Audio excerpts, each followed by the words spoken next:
இந்த காலை நேரத்துல கர்த்தருடைய ஆலயத்துல கர்த்தருடைய மகிமை தரிசிக்கும்படியாய் வந்திருக்கிற உங்கள் அனைவரையும் கர்த்தர் ஆசீர்வதிப்பாராக. நம்ம மத்தியில இருக்கிற கணத்துக்குரிய கர்த்தருடைய ஊழியக்காரர்களை கனகராஜ் பிரதர் இயேசுவின் நாமத்தினாலே வாழ்த்துகிறேன்.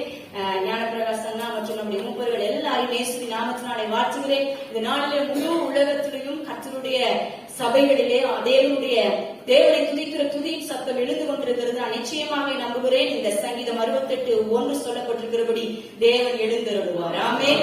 ஆண்டவர் நம்முடைய வாழ்க்கையில எழுந்தருளுவார். ஆனால் சத்துருக்கள் சிதறடிக்கப்படுவார். ஆமென். நிறைய நேரங்களில் நம்முடைய குடும்பத்தில சில சத்துருவினுடைய நுகங்கள் நம்முடைய ஆவியில, நம்முடைய மனதில, நம்முடைய தனிப்பட்ட வாழ்க்கையில, நம்முடைய தரிசனங்களில சில தடைகளை, சில காரியங்களை, சத்துருவினுடைய அந்த நுகத்தை அல்லது அந்த தடையை நாம் எதிர்த்து தாண்டி போக முடியாமல் நாம் தவித்துக் கொண்டிருக்கிறோம். சோ அப்படிப்பட்ட சூழ்நிலையில இருக்கும் பொழுதுதான் நம்ம ஒரு ஜெபத்தை பண்ணணும். நீங்க வீட்டுக்கு போவீங்கன்னா இப்படிப்பட்ட ஏதாவது ஒரு பிரச்சனை, பிள்ளைகளை குறித்து, கணவனை குறித்து, மனைவியை குறித்து, பொருளாதாரத்தை குறித்து, கர்ப்பத்தின் கனியை குறித்து, எதிர்காலத்தை குறித்து, திருமண தடைகளை குறித்து, இப்படி எந்த விதத்திலும் சத்துரு உங்கள் வாழ்க்கையில ஒரு தடையை வைத்திருக்கிறதை நீங்கள் பார்ப்பீர்கள். ஆனால் நீங்கள் நேர் முழங்காலில் நின்று 2 கரங்களை விரித்து உங்க வீட்டுல நீங்க ஜெபித்துக் கொண்டிருக்கிற அந்த ஜெப வழிபீடத்துல எழுந்தருளுங்க. ஆண்டவரே நீர் எழுந்தருளுவீர். ஆனால் என்ன பண்ணுவோம்? சத்துருவின் முகம் முறிக்கப்பட்டு போகும், சத்துரு சிதறடிக்கப்பட்டு போவான் என்று சொல்லி அவர்களை அழைப்பீர்கள். ஆனால் அவர், நான் நிச்சயமாக சொல்றேன், சிங்காசனத்துல வீற்றிருக்கிறவர் எழுந்தருளுவார். அல்லேலூயா, அல்லேலூயா. உங்களுக்கு தெரியுமா, ஏசாயா தீர்க்கதரிசி அவர்கிட்ட நிறைய எசேக்கியா ராஜா கிட்ட சொல்றாரு, அப்பா நாட்கள் முடிஞ்சிச்சு, உனக்கு இனி என்ன கிடையாது, நன்மை கிடையாது, ஆயுசு கிடையாது என்று சொல்லி தீர்க்கதரிசிகளிலே பிரதானமான தீர்க்கதரிசி என்று எண்ணப்படுகிற ஏசாயாவின் நாவிலே வார்த்தை வந்தது. ஆனாலும் நீங்க திருப்பி பாத்தீங்கன்னா அந்த ஏசாயா உச்சத்துக்கு போவதற்கு முன்பதாகவே கர்த்தருடைய வார்த்தை திரும்பவும் வருகிறது. நீ போய் சொல்லு, என் மகனுடைய கண்ணீரை நான் கண்டேன். உங்க வாழ்க்கையில, உங்க குடும்பத்துல, உங்க எதிர்காலத்துல, உங்க ஊழியத்துல சத்துரு ஏதாவது ஒரு காரியத்தை எதிரடையாய் போட்டு வைத்திருக்கலாம். அவன் எதிரடையான அலங்கத்தை வைத்திருக்கலாம். அல்லது தேவனே நம்முடைய மீறுதலை நிமித்தம், தேவனே நம்முடைய மதீனத்தின் நிமித்தம் சில காரியங்களை சத்துருவின் கையில விட்டு கொடுத்து நம்மளை அந்த வழியாக கடத்தி கொண்டு போகலாம். எப்பேற்பட்ட பிரச்சனையா இருக்கலாம். கர்த்தரிடத்திலேயே இருந்து வந்த வார்த்தையை சுமந்து கொண்டு வந்த தீர்க்கதரிசியின் வாயிலே தீர்க்கமான வார்த்தைகள் இருந்தாலும் அதையும் மாற்றி போட தேவனுடைய வார்த்தைக்கு அதிலும் வல்லமை உண்டு. அல்லேலூயா.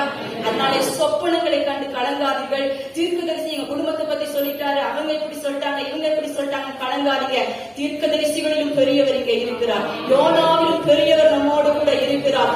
எந்தவித காரியங்களையும், எந்த விதமான சிறையிருப்பையும் கர்த்தர் உடைத்து நம்முடையவர்களை திருப்பிக் கொண்டு வருகிற நாட்கள் வருகிறது. ஆமென்.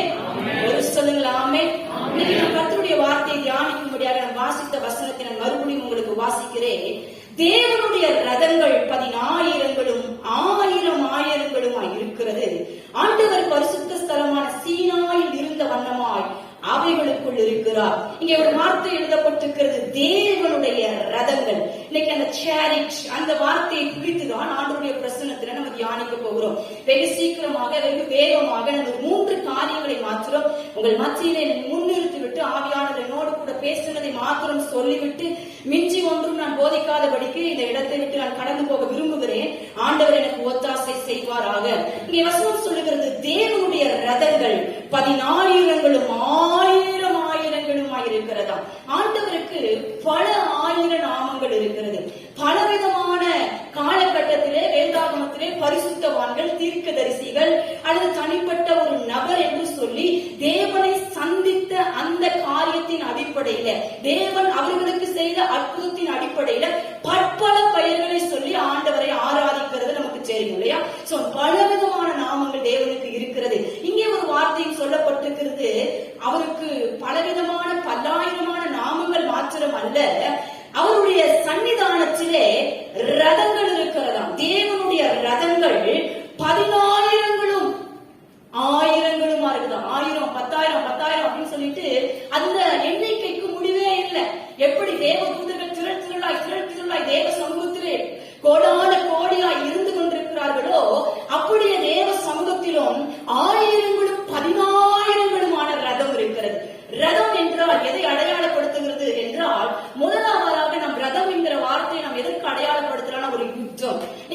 நம்முடைய தேசத்திலே யுத்தம் நடக்கும் பொழுது அல்லது பல்ல நமக்கு முன்பதாக இருந்து எழுப்பி வந்த சில சாம்ராஜ்யங்களை குறித்து நாம் கேள்விப்பட்டிருக்கிறோம். வேதத்திலே சில யுத்தங்களை குறித்து கேள்விப்பட்டிருக்கிறோம், வாசித்திருக்கிறோம். இவைகள் எல்லாவற்றிலும் எப்போ முக்கியமா ரதங்கள் கடந்து வரும் கேட்டீங்கன்னா, யுத்த டைம்ல என்ன பண்ணுவாங்க? ரதத்தை கொண்டு வருவாங்க. ரதம் என்பது அந்த நாட்களிலே குதிரைகள் பூட்டப்பட்டிருக்கிற ஒரு உட்கார்ந்து வருகிற ஒரு ரதம், சரிங்களா? உட்காரத்தக்கதான ஒரு சீட் இருக்கும் பின்னாடி. ராஜாக்கள், பிரபுக்கள் அல்லது தளபதிகள் இவர்கள் பின்னாடி உட்கார்ந்து இருப்பாங்க. அவர்களை நடத்தி கொண்டு போக சில குதிரைகள் அதிலே பூட்டப்பட்டிருக்கும். 2 குதிரைகள் இருக்கும், சிலதிலே 3, 4, அதிகப்படியாக 7 குதிரைகள் வரைக்கும் இந்த ரதங்களிலே பூட்டப்பட்டிருக்கும். அப்ப நல்ல கவனிங்க, ஆண்டவர் இந்த நாளிலே நமக்கு என்ன சொல்ல வருகிறார் அல்லது நான் உங்களுக்கு இந்த நாளிலே இந்த வசனத்தை வியாக்கியனித்து உங்களுக்கு சொல்லுகிற காரியம், தேவன் புதிய ஆண்டுல இனி வருகிற நாட்களில நமக்கு ஒரு ஆவிக்குரிய யுத்தம் இருக்கிறது. ஒரு ஆமென் சொல்லுங்க பார்க்கலாம். திருச்சபைகளுக்கு, சபைகளுக்கு, ஊழியர்களுக்கு, தேவனை உண்மையாய் தேடி தேவ சமூகத்திலே நின்று கொண்டிருக்கிற சில எளியாக்களுக்கு சில யுத்தங்கள் இருக்கிறது, ஆவிக்குரிய யுத்தங்கள் இருக்கிறது. இந்த யுத்தத்தை நீங்களும் நானும் தனியாக நின்று செய்துவிட முடியாது.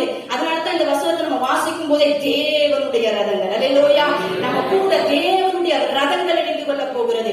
புதிய ஆண்டுல பலவிதமான யுத்தங்களை நம்முடைய குடும்பத்துல, பிள்ளைகளுடைய வாழ்க்கையில, ஊழியத்துல, தரிசனத்துல, முழு தேசத்திலையும் நீங்கள் யுத்தங்களையும் செய்திகளையும் கலவரங்களையும் ரத்தம் சிந்துதலையும் குறித்து கேள்விப்பட வேண்டியது இருக்கும். அப்போ நாம மாம்சத்திலே அல்ல, அல்லது நம்முடைய வாயின் மீறுதலாலே அவர்கள் இவர்களை குறித்து பேசிக் கொண்டிருக்க அல்ல, நாம் ஆவிக்குரிய வஸ்திரங்களை தரித்தவர்களாய் ஆவிக்குரிய யுத்தத்திலே நிற்கும்படியாக நாம் அந்த தேவனுடைய ரதத்திலே பூட்டப்பட்ட பரிவாரங்களாக இருக்க வேண்டும். அல்லேலூயா, குதிரைகளாக இருக்க வேண்டும்.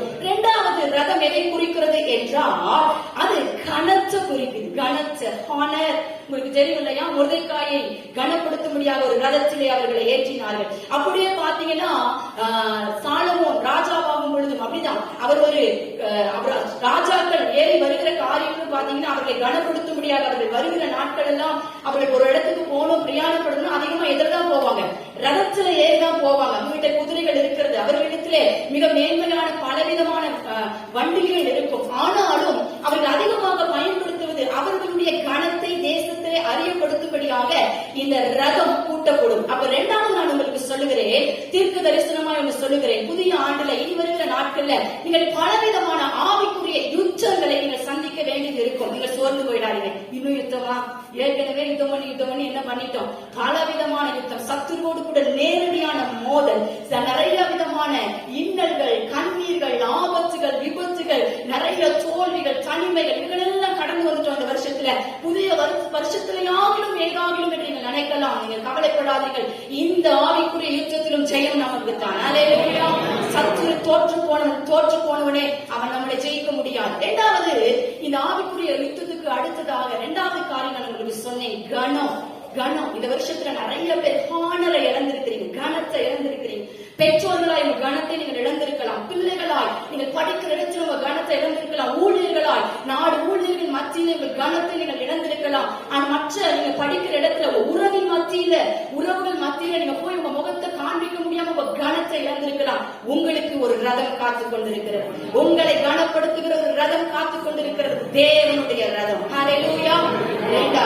3வது, இந்த ரதம் எதை குறிக்கிறது என்றால், நான் உங்களுக்கு ஏற்கனவே சொன்னது மாதிரி பிரயாரிட்டியா யார் இதுல ஏறி வருவாங்க கேட்டீங்கன்னா, ராஜாக்கள் தான் இந்த ரதத்திலே ஏறி வருவார்கள். ராஜாக்கள் பிரயாணப்படுவதற்காகத்தான் இந்த ரதம் ஏற்படுத்தப்பட்டிருக்கிறது. நீங்க உன்னத பாட்டு புஸ்தகத்தை எடுத்து வாசிப்பீர்களானால், லீபனோனின் மரத்தினாலே சாலமோன் ஒரு மிகப்பெரிய ரதத்தை தனக்கு உண்டாக்கி கொண்டானாம். 1400க்கும் அதிகமான ரதங்கள் அவருடைய படையிலே உண்டு என்று சொல்லப்பட்டிருக்கிறது.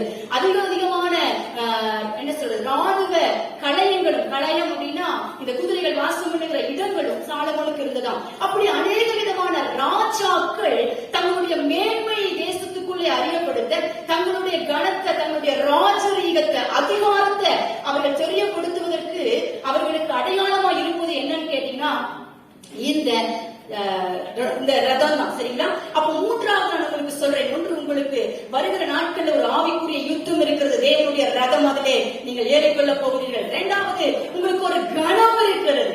கட்டாயம் உங்களுக்கு ஒரு கனம் உண்டு. நீங்க சோர்ந்து போயிருக்கலாம், அணிந்து போயிருக்கலாம், அவங்களை குறிச்சு முறுமுறுப்பா பேசிருக்கலாம், நிந்தித்து பேசிருக்கலாம், என்ன பாவம் செய்தா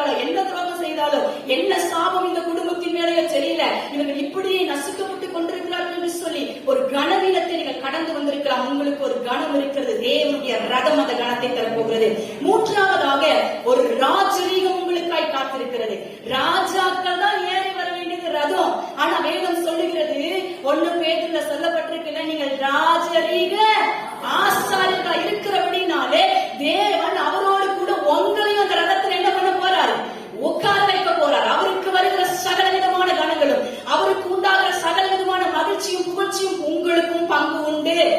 ராஜாக்களோடு கூட ஆண்டு உங்களை அமர பண்ணுவார். தீர்க்கதரிசிகளோடு கூட உங்களை அமர பண்ணுவார். தேசத்தின் அதிபதிகளோடு கூட கர்த்தர் உங்களுக்கு பங்கும் கையளிப்பையும் அவர் தரப்போகிறார். அல்லேலூயா. ஒரு ராஜரீகம் உங்க குடும்பத்தின் மேலே வரப்போகிறது. ஒரு ராஜரீகம் மேன்மையை கர்த்தர் உங்களுக்கு தரப்போகிறார்.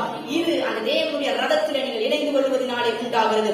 கடைசியாக 4வது காரியம் என்ன இந்த ரதத்தை குறித்து கேட்டீங்கன்னா, இந்த ரதம் நம்மளை மறுரூபப்படுத்தக்கூடியது. எலியா 1 ராஜாக்கள் 17ஆம் அதிகாரத்தில் உங்களுக்கு தெரியும் இல்லையா? அந்த சம்பவங்களை நாம் வாசித்துக் கொண்டு வரும் பொழுது 2 ராஜாக்கள் 2ஆம் அதிகாரத்திலே எலியாவை பின்தொடர்ந்து போகும் பொழுது ஒரு அக்கினிமயமான ரதம் பரலோகத்திலிருந்து இறங்கி வருகிறது. மரணமே இல்லாம எலியா என்ன பண்ணப்பட்டார்? எடுத்துக் கொள்ளப்பட்டார். அந்த ரதத்திலே, அந்த அக்கினி ரதத்திலே, தேவனுடைய ரதத்திலே தேவனே வந்து, கிறிஸ்துவே வந்து அவரை அழைத்துக் கொண்டு போனார். நான் உங்களுக்கு சொல்லுகிறேன், கிறிஸ்துவனுடைய வருகை நம்முடைய நாட்களிலே இருக்குமானால் உங்களுக்கும் எனக்கும் ஒரு மறுரூபம் இருக்கிறது. அந்த மறுரூபம் கன இமை பொழுதிலே கண் மூடி திறப்பதற்கு முன்பதாகவே அது நடக்க போகிறது. அந்த நாட்களிலே கர்த்தருடைய ரதம் நம்மளை அழைத்துக் கொண்டு போக முடியாது. சபை கர்த்தருடைய மனவாட்டி, நீங்களும் நானும் அவருடைய மனவாட்டியாக அலங்கரிக்கப்பட்டுக் கொண்டிருக்கிறோம். உங்களுக்கு தெரியுமா, உங்களுடைய வஸ்திரங்கள் வெளியேற பார்க்கறதுக்கு மற்றவர்களை போலாக இல்லாமல் இருக்கலாம். மற்றவர்களுடைய ஒரு நிறம் உங்களுக்கு இல்லாமல் இருக்கலாம். அவங்க நல்லா கலர், நான் கருப்பு, அவங்க ரொம்ப நெட்ட, நான் ரொம்ப குட்டை, அவங்களுக்கு நல்லா பேச தெரியும், எனக்கு ரொம்ப பேச தெரியாது, நான் வெளியில பார்வைக்கு நல்லா இருக்கிறேன், ஆனா என்னை பத்தி எனக்கு ரொம்ப நல்லா தெரியும். நீங்கள் எப்படிப்பட்ட விதத்தில் இருந்தாலும் நீங்கள் தேவனை தேடி அவரை ஆராய்ந்து அவரை தரிசித்துக் கொண்டு அவரையே நீங்கள் நம்பி இருக்கிறபடினாலே உங்களுக்கே அறியாமல் உங்கள் உள்ளான மனுஷி, அவள் ராஜகுமாரத்தி, அவள் பூரண மகிமையுடையவளாய் அலங்கரிக்கப்பட்டுக் கொண்டிருக்கிறார். அவளுக்கு ஒரு வஸ்திரம் கொடுக்கப்பட்டிருக்கிறது, ஒரு மணவாட்டின் வஸ்திரம். எல்லாருக்குமே, உங்களுக்கு 2 பேருக்குமே கர்த்தர் கொடுத்திருக்கிறார். இந்த ராஜ வஸ்திரம் தரித்திருக்கிற நம்மளை அழைத்துக் கொண்டு போக ஒரு சேலஞ்ச் வரப்போகுது. அல்லேலூயா. தேவனுடைய ரதம் வரப்போகிறது. இன்னைக்கு பாடுகள் தான் சிஸ்டர், இன்னைக்கு பிரச்சனை தான், இன்னைக்கு கண்ணீர் தான். நிறைய நேரம் ஏங்குற கேள்விக்கு உங்களுக்கு பதிலே வரல. எவ்வளவோ தேவனுக்காய் செய்யும்படியா நீங்கள் திட்டம் பண்ணினீர்கள், எவ்வளவோ தேவனுக்காக ஓடும்படியாக நீங்கள் பிரயாணப்படுகிறீர்கள். ஆனாலும் சில நேரங்களில் ஏன் இந்த கேள்விக்கு பதிலே இல்லை. உங்களுக்கு ஒரு ரதம் காத்துக் கொண்டிருக்கிறது, உங்களுக்கு ஒரு கணம் காத்துக் கொண்டிருக்கிறது, உங்களுக்கு ஒரு ராஜரீகம் காத்துக் கொண்டிருக்கிறது. உங்களுக்கான ஆவிக்குரிய யுத்தத்திலே அவரே யுத்த புருஷராய் சேனைகளின் கர்த்தராய் எழுந்தருள போகிறார். அல்லேலூயா.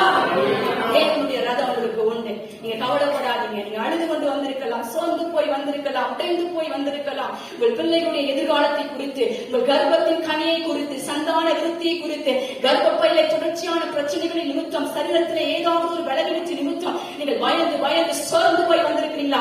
இன்னைக்கு தேவனுடைய ரதத்தோடு கூட இணைந்து கொள்ளுங்கள். கர்த்தர் உங்களுக்காக பெரிய காரியங்களை செய்வார். அல்லேலூயா. சத்தமா சொல்லுங்க ஹல்லேலூயா. ஒரு 3 விதமான ரதத்தை நான் உங்களோடு கூட சொல்லி ஆண்டவருடைய பிரசன்னத்தில் நம்ம ஜெபிக்க போகிறோம். நம்பர் 1 நம்ம எடுத்து வாசிக்க போகிறோம் 1 ராஜாக்களின் புஸ்தகம். நமக்கு தெரிந்த சம்பவம் 18வது அதிகாரம் 45வது வசனம். எனக்காக யாராவது ஒரு சத்தமாய் வாசிங்கள். 1 ராஜாக்கள் 18:45. அதற்குள்ளாக வானம் மேகங்களினாலும் காற்றினாலும் கருத்து பெருமழை உண்டாயிற்று. ஆகாப் ரதத்தில் ஏறி எஸ்ரேலுக்கு போனான். கர்த்தருடைய கை எலியாவின் மேல் இருந்ததினால் அவன் தன் அறையை கட்டிக்கொண்டு ஆகாபுக்கு முன் ஓடினான். இந்த வசனம் எனக்கு ரொம்ப பிடிச்சிருக்கு. 46வது வசனம் சொல்லுகிறது, கர்த்தருடைய கை எலியாவின் மேல் இருந்ததினால் அவன் தன் அறையை கட்டிக்கொண்டு எஸ்ரேலுக்கு வருமுட்டாக ஆகாபுக்கு முன்பாக ஓடினான். அல்லேலூயா.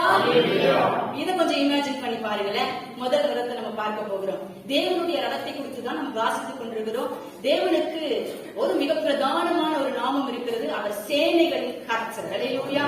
அவருக்கு சிறப்பான சேனைகள் உண்டு. முக்கியமா 2 சேனை, வானத்தின் சேனை, பூமியின் சேனைகள் தான் பிரதானமான 2 சேனைகள். இதுக்குள்ளேயே எல்லாமே அடங்கிவிடும். அதுல மிக முக்கியமா பாத்தீங்கன்னா, இந்த சேனைகள் ஆவிக்குரிய அதிகாரத்துக்கு உட்பட்டு இருக்கிறபடினாலே எப்பொழுதும் பரலோகத்திலே துதித்துக் கொண்டிருக்கிற ஒரு நாமம் என்னன்னு கேட்டீங்கன்னா சேனைகளின் கர்த்தர். அல்லேலூயா. ஜெபிக்கும் பொழுது அவரை பார்த்து சொல்லணும், சேனைகளின் கர்த்தர் நீங்க என் கூட இருக்கீங்க ஆண்டவரே. நீங்க தனியா இல்ல, நீங்க உங்க வீட்டுல உங்க குடும்பத்துல நிறைய பேர் அழுதுருக்கீங்க, முக்கியமா பெண்கள். நான் மட்டும்தான் ஆண்டவரை தனி, நான் மட்டும்தான் ரொம்ப தனிமையா இருக்கிறேன், எனக்கு யாருமே இல்லை, என் கணவன் என்ன புரிந்து கொள்ளல, என் மனைவி என்ன புரிந்து கொள்ளல, என் பிள்ளைகள் கூட என்ன புரிந்து கொள்ளவே இல்லை, நான் ரொம்ப லோன்லியா இருக்கிறேன், என்னுடைய உள்ளான உணர்வுகளை அறிந்து கொள்ள யாருமே இல்லை நீங்க நினைச்சிருக்கீங்க. தெரியுமா, எலிசாவினுடைய கண்கள் திறக்கப்பட்டதா இருந்தது. அவனுடைய வேலைக்காரனுடைய கண்கள் திறக்கும்படியாக அவர் ஜெபம் பண்ணினான். அவர் ஜெபம் பண்ணின பொழுது அந்த மலையை சுற்றிலும் அக்கினிமயமான ரதங்களும் அக்கினிமயமான குதிரைகளும் சூழ்ந்திருந்ததாம். இன்னைக்கு கண்களை மூடி நீங்க வீட்டுல ஜெபம் பண்ணும் பொழுது, உங்க இடத்துல ஜெபம் பண்ணும்போது நீங்க திறந்து பார்க்க போறீங்க, உங்களை சுற்றிலும் அக்கினிமயமான ரதங்களும் அக்கினிமயமான குதிரைகளும் இருக்கிறது. அல்லேலூயா. தேசத்திலே ஆபத்துகளையும் விபத்துகளையும் சடுதி மரணங்களையும் அல்லது யுத்தங்களின் செய்திகளையும் நீங்கள் கேட்கக்கூடும். ஆனால் உங்க இருதயம் பயப்படாமலும் கலங்காமலும் இருக்கட்டும். ஏன்னா சேனைகளின் கர்த்தர் உங்களோடு கூட இருக்கிறார், சேனைகளின் ஆண்டவர் உங்களோடு கூட இருக்கிறார்.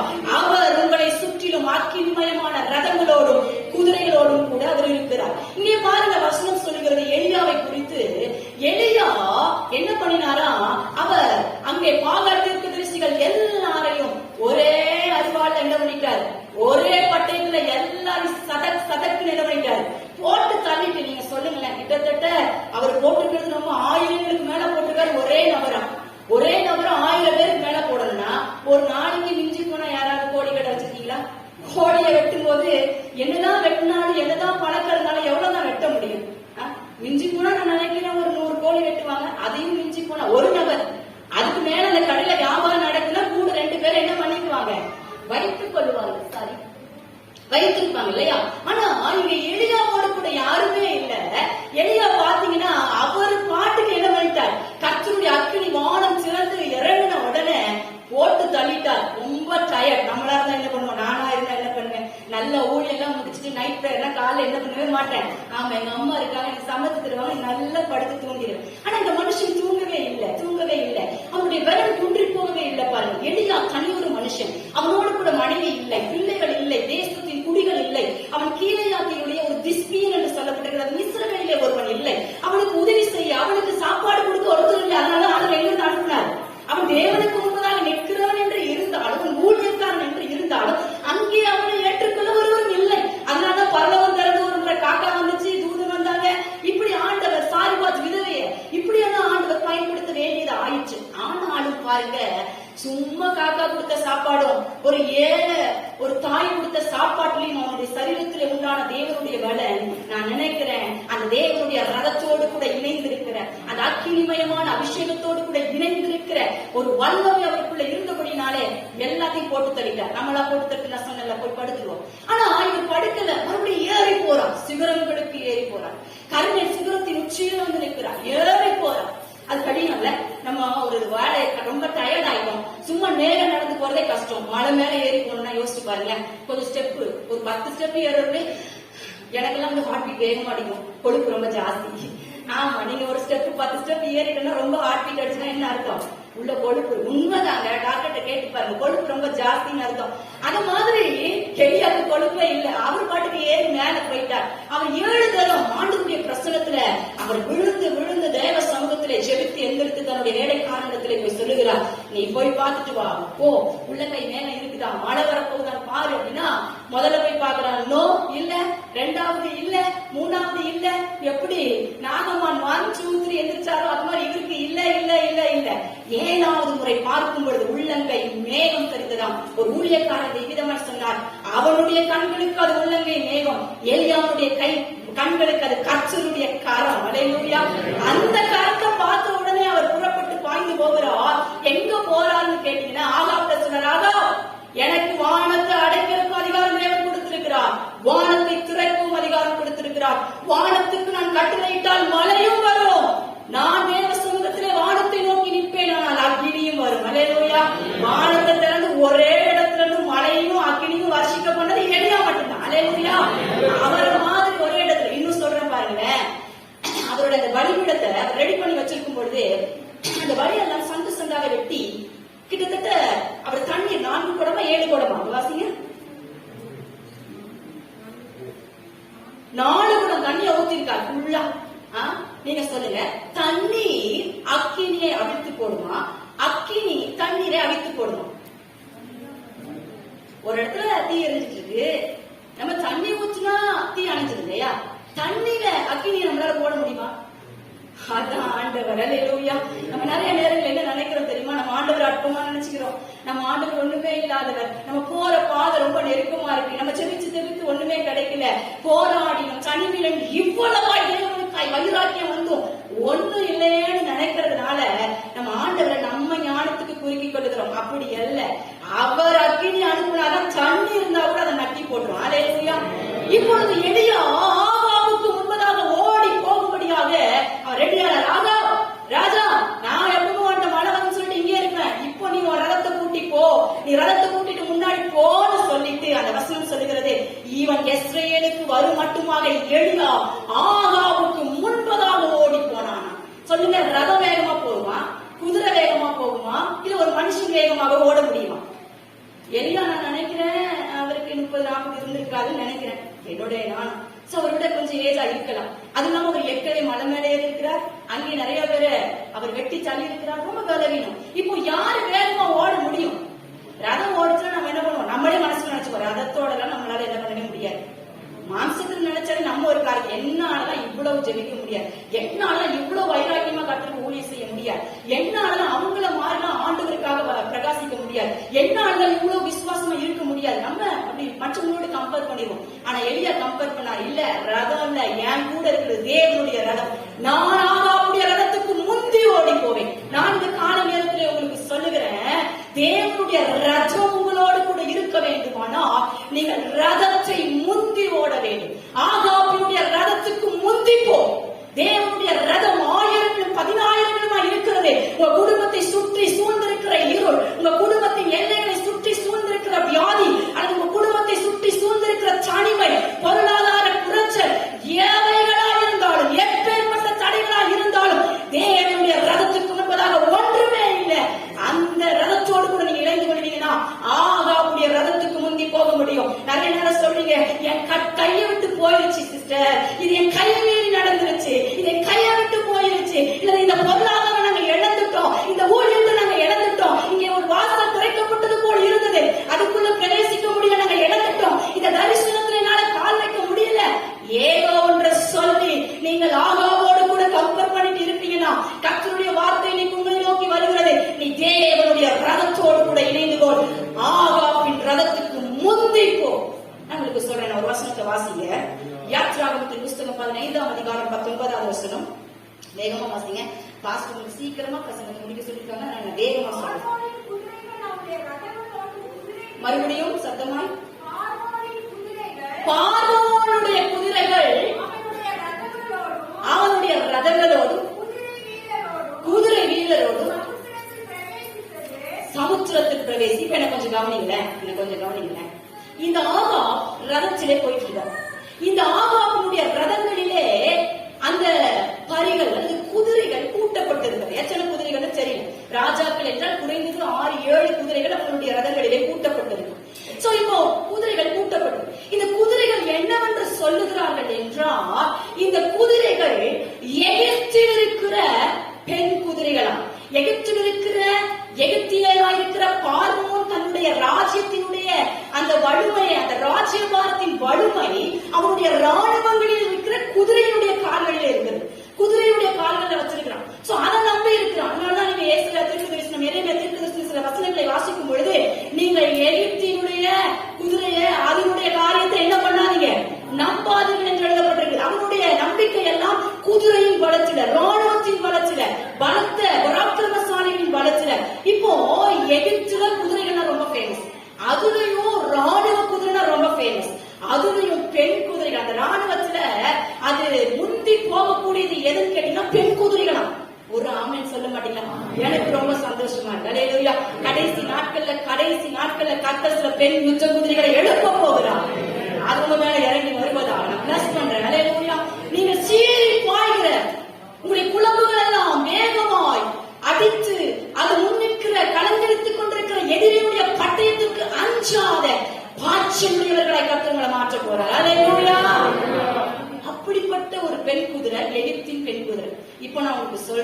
இந்த ஆகாப் வடக்கு ராஜ்யத்தினுடைய 7வது ராஜா. இவனுடைய தகப்பன் அல்லது இவர்கள் எங்கே இருந்து இவர்களுடைய அந்த ரதத்திலே கூட்டும்படியான குதிரைகளை வாங்கி இருக்கிறார்கள் என்றால் எகிப்திலிருந்து. எகிப்தில் போய் பைபிள்ல வாசிச்சீங்கன்னா நிறைய இடங்கள் எகிப்தின் குதிரைகளை குறித்து ராணுவங்களை குறித்து எழுதப்பட்டது. நம்ம வாசிச்ச அந்த யாத்ராகம் 15-19 சொல்லுகிறது, அவருடைய ராணுவங்களும் குதிரைகளும் சமுத்திரம் பிளந்த உடனே அதுக்குள்ளே பிரவேசித்து என்று எழுதப்பட்டிருக்கு. அப்ப எப்படி யோசிச்சு பாருங்க, பொம்பளைங்கனாலே கொஞ்சம் என்னது கொஞ்சம் பயமா இருக்கு. நம்ம பயந்து சுபாவம் தானே சொல்லுவாங்க அந்த காலத்துல, இப்படியே குமிஞ்சத்துல நிமிராமையே போவோம். இப்போ அப்படி கிடையாது. நைட்டு 10 மணிக்கு பாரதி கண்ட புதுமை பண்ணு சொல்லி இப்ப எல்லா பிள்ளைகளையும் கட்டும் காணாம போயிடுது. 10 மணி 11 மணிக்கு என்னைக்கு ஒரு பெண் தனியா ரோட்ல வாராளோ அன்னைக்கு என்னதாமா பாரதி கண்ட புதுமை பண்ண 5 வருஷத்துக்கு 10 வருஷத்துக்கு முன்னாடியே இருந்து வருது. நான் 2 வீலர்ல வந்தா 2 வீலரோட அவேஸ் பண்ணி கொண்டு போய் கற்பழிச்சிடறாங்க. தனியா வந்தாலும் பிரச்சனை. அது கல்யாணம் ஆகலாம் யாருமே என்ன பண்றது பாக்குறது இல்ல. அது எந்த ஒரு புருஷனும் பாக்குறது இல்ல.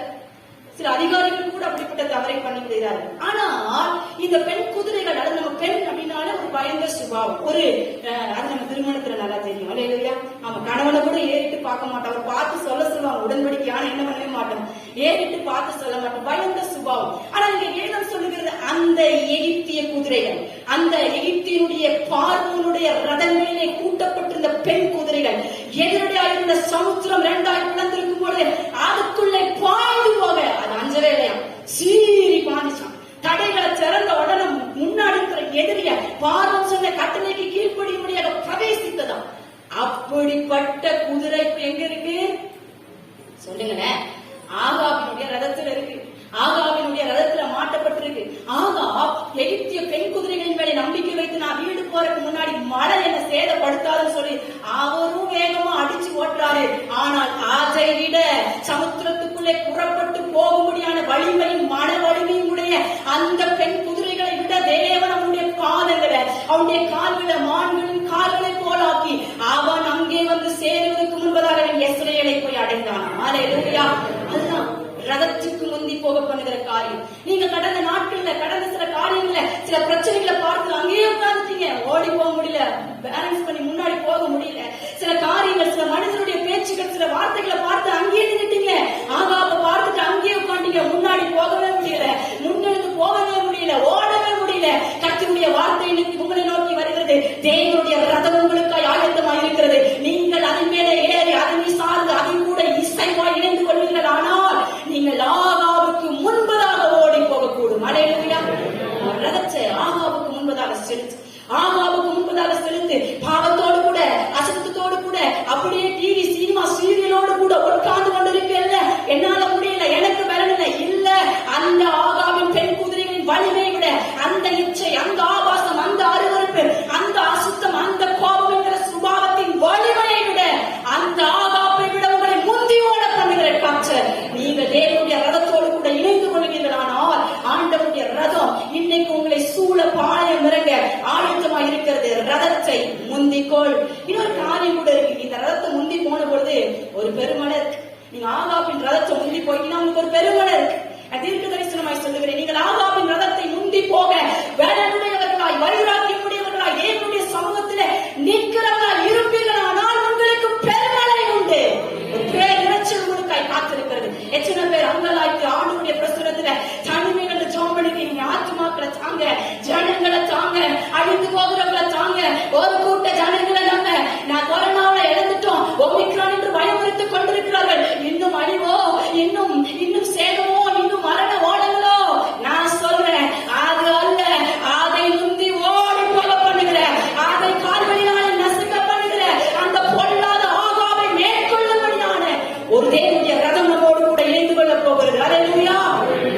ரதத்தை முந்தி போங்க.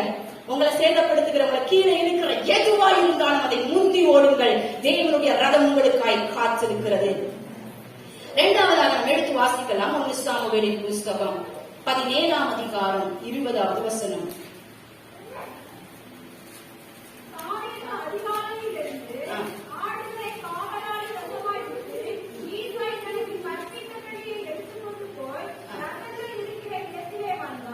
ரதங்கள் இருக்கிற இடத்துக்கு தாவீது வருகிறார். இங்க ஈசாய் சொல்றார், எப்பா உங்க அண்ணமாரெல்லாம் எங்க யுத்தத்துக்கு போய் ரொம்ப நாள் ஆச்சு, ஜெயமா வெற்றியா தோல்வியா இருக்கிறாங்களா இல்லையான்னு ஒண்ணும் தெரியல.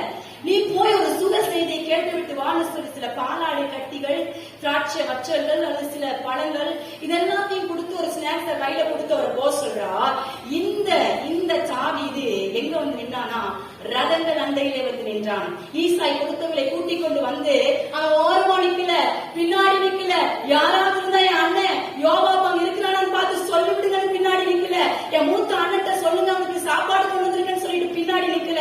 அவன் ரதங்கள் அண்டையிலே, அந்த ரதங்கள் கூடிக்கொண்டு பெலிஸ்தீனா இருக்கிற அந்த கோலியாத்துக்கு விரோதமாய் அங்கே பாளையம் விட்டிருந்த பயந்து தொடரை நடுங்கிதான் பாளையம் விட்டுருக்கிறாங்க. ஆனாலும் அந்த ரதங்கள் அண்டைக்கு வந்து தாவீது நின்றானாம். இரண்டாவது நான் உங்களுக்கு வார்த்தையை சொல்லுகிறேன், ரத சண்டைக்கு வாங்க. இதுவரைக்கும் நீங்க காட்டுல இருந்திருக்கலாம், சிங்கங்கள் நடுவில் இருந்திருக்கலாம், அல்லது கரடிகள் நடுவில் இருந்திருக்கலாம், இல்லது ஆடுகள் மத்தியில் இருந்து கொண்டிருக்கலாம். ரத சண்டைக்கு வாங்க, ரத சண்டைக்கு வாங்க. உங்களுக்கு தெரியுமா, இதே 1 சாமுவேல் புஸ்தகம் 26ஆம் அதிகாரம் 5-7 வசனங்களை வீட்டுல போய் வாசிச்சுக்கோங்க. 1 சாமுவேல் 26:5-7. இங்கே சவுலை குறித்து எழுதப்பட்டிருக்கிறது. இங்க ஒரு பெரும் கூட்டம் என்ன பண்ணிட்டு இருக்குது? ஆமா, இங்க எல்லாரும் பெருசிய கொல்ல முடியலையேன்னு சொல்லிட்டு பயந்து நடுங்கி இவங்களெல்லாம் முன்னாடி விட்டுட்டு சவுல் ரதத்துல படுத்து நல்லா என்ன பண்ணிட்டாராம், பாயாசமா தூங்கிட்டு இருந்தாராம். நல்லா தூங்கிட்டாராம். நல்லா கவனிங்க, தாவீது ராஜா இல்லை, தாவீது தேவனுடைய ஊழியனோ அல்லது சாமுவேலை போல அபிஷேகம் பண்ணுகிற தீர்க்கதரிசியோ இல்லை.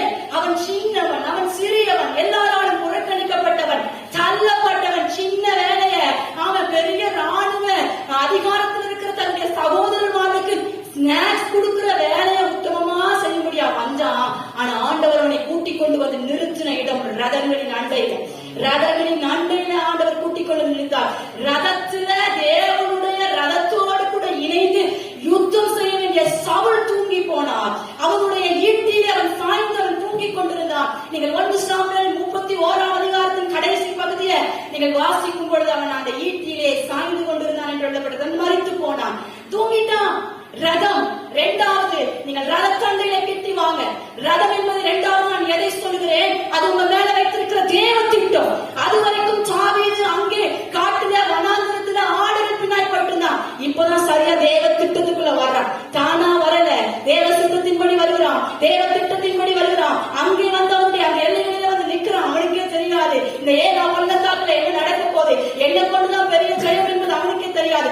ஆனாலும் ரதங்கள் அண்டையில் வந்து நிற்கிறான். அவன் இதுக்கு முன்பதாக வில் பிடித்ததில்லை, ஈட்டி பிடித்ததில்லை, ரதத்தை ஓட்டியது கிடையாது, ரதத்தின் சத்தத்தை கேட்டது கிடையாது. ஆனாலும் ரதங்கள் அண்டையில் வந்து நிற்கிறான். நான் இந்த காலை நேரத்தில் உங்களுக்கு சொல்லுகிறேன், உங்க ரதத்தண்டைக்கு வாங்க. சிஸ்டர், உங்க எல்லாருக்கும் ஒரு ரதம் உண்டு. சகோதரா, உங்க எல்லாருக்கும் ஒரு ரதம் உண்டு. உங்கள் மேல, உங்க குடும்பத்தின் மேல, உங்க பிள்ளைகளின் மேல உங்களுக்குன்னு ஒரு தேவ திட்டம் உண்டு, ஒரு தேவ தரிசனம் உண்டு. ஆகாபை பார்த்து பயந்து நின்று கொண்டிருந்த நீங்கள் ஆகாபுக்கு முன்பதாக ஓடி போகும்படியாக முதலாவது நான் உங்களுக்கு சொன்னேன், ரதத்தை முந்திப்போ, ரதத்தை முந்திப்போ. இரண்டாவது, ரதத்தண்டைக்கு வா. உங்க ரதத்தண்டைக்கு வாங்க, உங்க ரதத்தண்டைக்கு வாங்க. 2 வருடங்களுக்கு முன்பதாக இருதயத்தில் எரிந்து கொண்டிருந்த தீ நிறைய பேருக்கு இப்ப இல்ல. நிறைய பேருக்கு அந்த அனல், அந்த இது சொல்லுவாங்க பாருங்க, அக்னி, அந்த சனல் கூட இல்லாமல் ஆவிக்குரிய தன்மையை இழந்து விட்டார்கள். தேவனுக்கு இருந்த வைராக்கியத்தை இழந்து விட்டார்கள். தேவன் வைத்திருந்த அந்த வைராக்கிய சால்வையை விட்டு விட்டார்கள். இன்னைக்கு ஆண்டவர் உங்களை பார்த்து சொல்றார், தாயின் கருவினை உருவாக்கும் பொழுதே உங்களை பெயர் சொல்லி அழைச்சவர், உங்க மேல தேவ திட்டத்தையும் தேவ நோக்கத்தையும் வைத்தவர். இந்த காலை நேரத்தில் உங்களை பார்த்து சொல்றார், நான் உனக்கு சொன்னதை செய்யும் அளவு, நான் உனக்கு கைப்பிடித்து கொடுத்ததை நிறைவேற்றுகிற வரைக்கும் நான் சோர்ந்து போவது இல்லை, நான் இலைப்படைவது இல்லை. நீ ரதச்சண்டைக்கு வா. நீங்க ரதச்சண்டைக்கு வரணும்னு ஆண்டு விரும்புகிறார். சும்மா சபைக்கு ஏதோ வந்து போகிற அனுபவம் அல்ல. சபை என்பது நாம் வந்து நம்ம ஜீவ தண்ணீரை குடிச்சிட்டு நல்ல மூக்கு மட்டை குடிச்சிட்டு போற சாதாரண ஒரு ஆடு அல்ல. நம்ம பொழியிற ஆடு, நம்ம பெருகிற ஆடு, நம்ம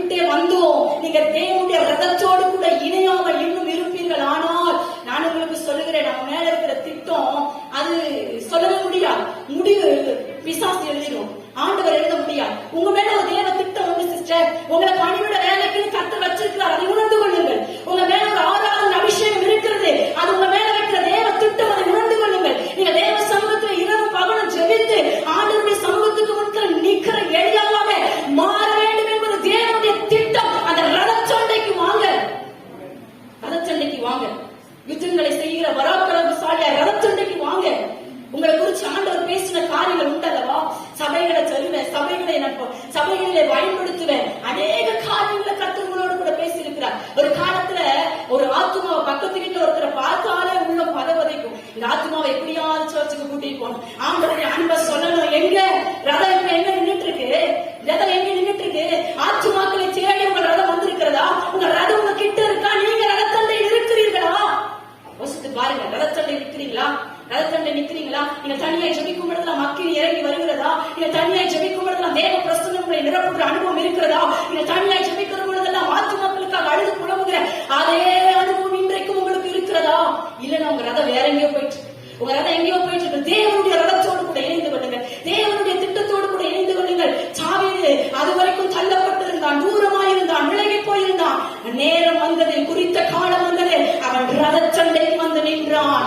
மகா பெரிய பெலிஸ்தியன், 6 அடிக்கு உயரம் அதிகமானவன், 5 அடி அகலம் இருக்கிறவன். அவனுக்கு குழி தோண்டா கூட குழி பத்தாது. அவனை ஒரே ஒரு கண்ணினாலே வீழ்த்தி போட்டான். இன்னைக்கு நம்ம குடும்பத்துல நிறைய பெலிஸ்தியர்கள், நிறைய பேருக்கு கணவனே பார்த்தா பெலிஸ்தியர் போல ரகத்தாடா நந்தனா கண்ணத்துக்கு போட்டலாங்கிற மாதிரி இங்க இல்ல, வெளியே நிறைய பேருக்கு இருக்கு. நிறைய பேருக்கு மனைவிய பார்த்தா இவ கூட வாழ்றத விட அப்படின்னு இருக்கு.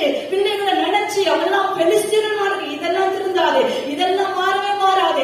என் குடும்பத்துல இந்த பொருளாதாரம் மாறாது, நான் கடைசி வரைக்கும் இப்படிதான் அப்படின்னு நினைச்சிட்டு உங்க ரதத்தை வேற பக்கம் திருப்புறீங்களா?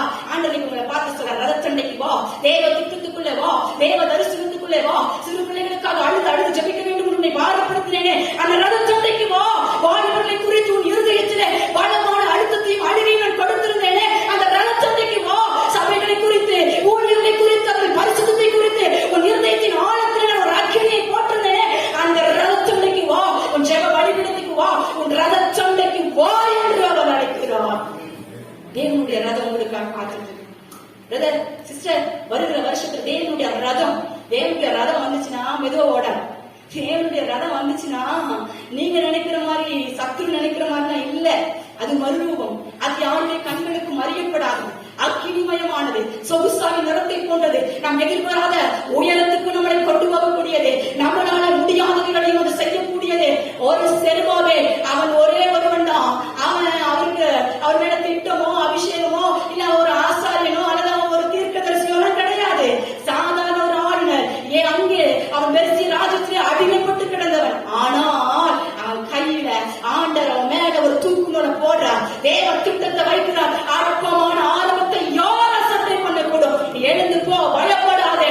இந்த கல்லின் மேல் என் சபையை கட்டுவேன், நீ தலைகளை கொண்டு வருவாய். அந்த ரதச்சண்டைக்கு வாங்க, ரதச்சண்டைக்கு வாங்க, ரதச்சண்டைக்கு வாங்க. கர்த்தர் உங்களை கூப்பிடுகிறார். எதிலே சவரி போனீர்கள், எதிலே விழுந்து போனீர்கள், எதிலே விட்டு விட்டீர்கள், ரதச்சண்டைக்கு வாங்க. தேவனுடைய ரதம் உங்களுக்காய் காத்திருக்கிறது. மூன்றாவதாக, முதல்ல நான் சொன்னேன், ரதத்தை முந்திப்போ, ஆகாபின் ரதத்தை முந்திப்போ. இரண்டாவது தேவ திட்டம், ரத சண்டைக்கு வா. மூன்றாவது அப்போஸ்தலர்களின் புஸ்தகம் 8ஆம் அதிகாரம் 27 இருந்து யாராவது வாசிங்க.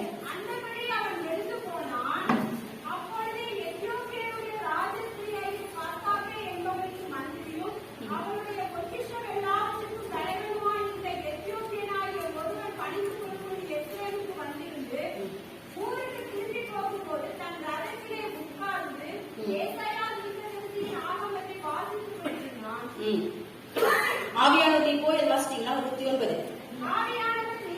ஆவியானவரை போய் அந்த ரதத்துடனே சேர்ந்து கொள் என்று பிலிப்புடனே சொன்னார். பிலிப்பு ஒரு சுவிசேஷ வீரன், சுவிசேஷ வைராக்கியம் உள்ள தேவனுடைய மனுஷன். இங்கே மூன்றாவதாக கர்த்தருடைய வார்த்தை, ஆவியானவருடைய வார்த்தை பிலிப்புவுக்கு வருகிறது. நீ போய் ரதத்தோடு கூட சேர்ந்து கொள். நான் சொன்னேன், ராஜாக்கள் பிரபுக்கள் ரதத்திலே ஏறி வருவார். இங்கே கந்தாவே என்கிற அந்த வசனத்தை பாருங்க. 8ஆம் அதிகாரம்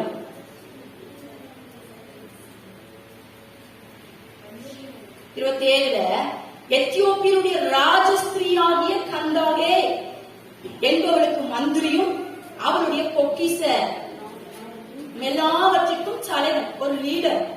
ஆமா, அவரு இப்போ அந்த ரதத்துல வந்துட்டு இருக்கிறார். ரதத்துல வந்துட்டு இருக்கும் பொழுது அவர் என்ன படிச்சுட்டு இருக்கிறாரா? ஏசாயா தீர்க்கதரிசி புஸ்தகத்தை வாசிச்சு கொண்டிருக்காரு. இப்ப கர்த்தருடைய வார்த்தை பிலிப்புக்கு வருகிறது. நீ எழுந்து புறப்பட்டு அந்த ரதத்தோடு கூட இணைந்து கொள். தேவனுடைய ரதம், பிடிப்பு ஒரு தேவனுடைய ரதம். அவர் சொல்லுகிறார், நீ அந்த ரதத்தோடு கூட இணைந்து கொள்.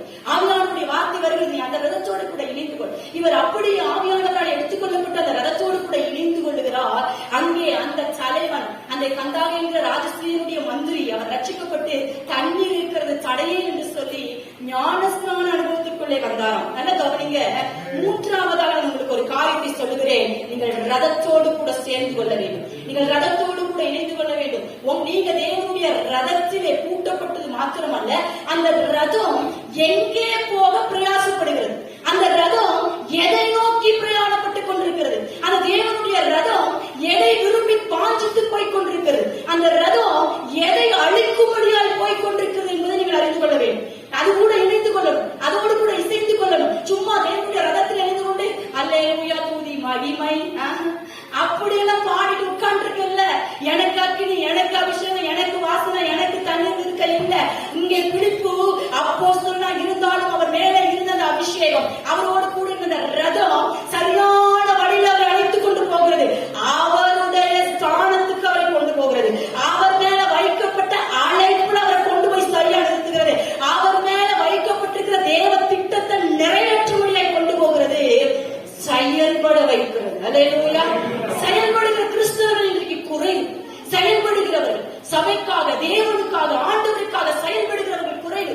நிறைய நேரங்கள் நம்ம ஒரு சுயநலக்காரங்க பாருங்க, எனக்கு ஆண்டவர் செயல்படணும், எனக்கு செயல்படணும், என் பிள்ளைய சுகமாக்கணும், என் குடும்பத்தை ரெடி பண்ணணும், எனக்கு எனக்கு எனக்கு நாம் சுயமாக இருக்கிறோம், நாம் சுயமாக ஓடிக்கொண்டிருக்கிறோம். நம்முடைய ரதத்தை நமக்கு தேவனுடைய ரதத்திலிருந்து நாம் என்ன பெற்றுக் கொள்ள முடியும்? பரலோகத்திலிருந்து ஒரு ரதம் வருதுன்னா எப்படி வரும்?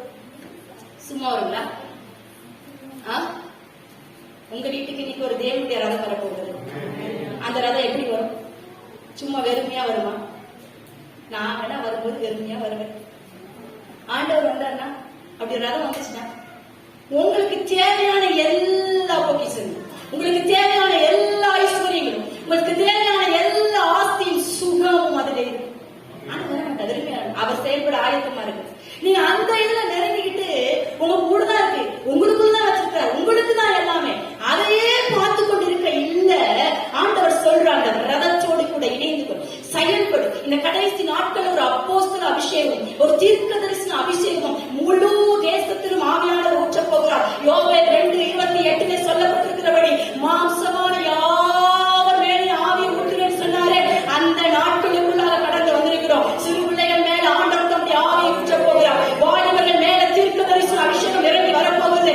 மூப்பர்கள் எல்லாம் சொப்பனங்களை காண்கிறவர்களாகவும் தரிசனங்களுக்கு அடிக்கலை கொண்டு வருகிறவர்களாகவும் மாறப்போகிறார்கள்.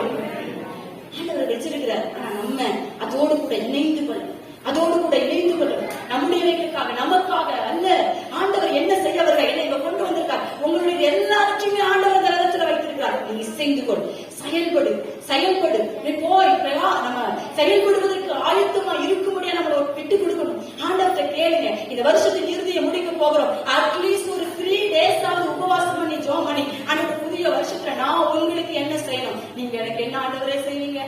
அப்படிதான் 1ஆம் தேதி வந்தேன் ஆண்டவரே, இந்த வருஷம் மாதிரி காதல் நல்லா கொடைஞ்சுக்கிட்டு இன்னைக்கு என்ன தீர்க்க தரிசனம் வரப்போகுது, இன்னைக்கு இந்த வருஷம் என்ன வாக்குத்தத்தம் நல்லா முழிச்சு கேட்கிறோம். அதெல்லாம் உண்மைதான். எனக்கு என்ன செய்வோம்? நல்லது. ஆண்டவர் உங்களுக்கு செய்வாய்களை பெருக பண்ணுவார்.